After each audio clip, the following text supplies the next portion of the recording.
So when we covered inflation and the inflation cost, I mentioned to you that more of it was going to come in chapter 16. Well, in chapter 16, we're looking at the costs associated to changing inflation expectations. And to give us even more value of explaining why we want to keep inflation within a certain target and stay to it, and why we want to keep the central bank as separate as possible from political influence. We want to understand why it's the actual varying inflation rates which can be dangerous.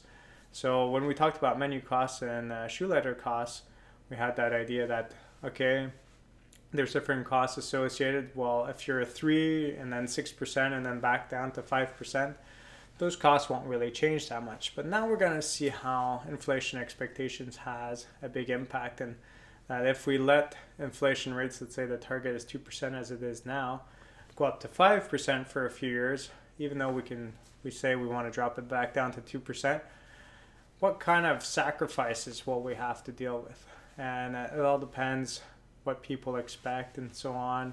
So we're going to cover some different theories here because it's very important to understand the extra costs involved in letting the inflation rate get a little bit out of hand. So this is the topic of chapter 16.